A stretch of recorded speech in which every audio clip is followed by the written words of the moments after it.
Hi, I'm Chris Ward from Lightspeed Design from Seattle, Washington, and we're here at ISE 2020.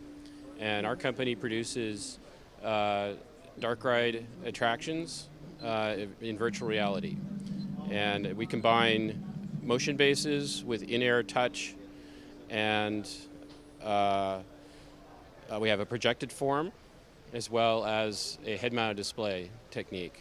And here we're calibrating right now for the person in the chair, and you can see that they're going to be able to ride through this 180-degree projection. The display was, we were invited by ISE to show here, and we brought together Vizio for the dome projection, digital projection for the projectors. JMR D-Box provided the chair that you're seeing.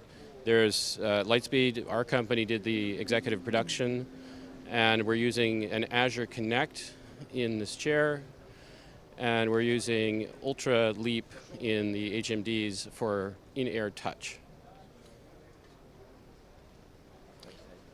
Our website is lightspeeddesign.com. Please come check us out. Thank you.